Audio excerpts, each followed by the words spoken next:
કરીએ ખેડાની તો પ્લાસ્ટિકના ગોડાઉનમાં આગનો બનાવ સામે આવ્યો છે। અંબિકા કોમ્પ્લેક્સની સામે ગોડાઉનમાં આગ લાગી છે। 2 કિલોમીટર સુધી ધુમાડાના ગોટે ગોટા દેખાયા। અચાનક લાગેલી આગને કારણે સ્થળ ઉપર દોડધામ મચી જવા પામી છે।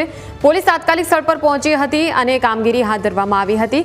નડિયાદ ફાયર બ્રિગેડની ટીમ પણ ઘટના સ્થળે પહોંચી છે અને આગળની કાર્યવાહી હાથ ધરી છે। સંવાદદાતા યોગીન ફોન લાઈન પર જોડાઈ ગયા છે। યોગીન, અંબિકા કોમ્પ્લેક્સની સામે ગોડાઉનમાં આગનો બનાવ સામે આવ્યો છે, શું કારણો સામે આવી રહ્યા છે, અત્યારે શું તપાસ ચાલી રહી છે? જી, આ પ્લાસ્ટિકનું ગોડાઉન છે અને સિટીની વચ્ચે આવેલું આ ગોડાઉન છે, જેની આજુબાજુમાં ઘણી ઝૂંપડપટ્ટી અને દુકાનો પણ આવેલી છે। જે રીતની ભીષણ આગ લાગી છે, જોઈ શકાય છે કે ધુમાડાના ગોટે ગોટા 2 કિલો દૂરથી જોવા મળી રહ્યા છે। અત્યારે નડિયાદ ફાયર બ્રિગેડ સ્થળ પર પહોંચી ગયું છે અને આગ પર કાબુ મેળવવા માટે પ્રયાસ કરી રહ્યું છે, પરંતુ આગ એટલી મોટી છે કે આગામી 2 થી 3 કલાક આ આગ પર કાબુ લેતા લાગશે તેવી ગણતરી મારવામાં આવી રહી છે।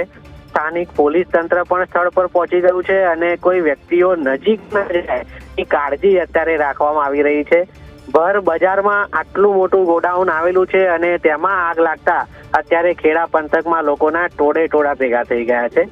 ફાયર બ્રિગેડ પોતાની કામગીરી કરી રહ્યું છે। બિલકુલ, આભાર યોગીન સમગ્ર માહિતી બદલ।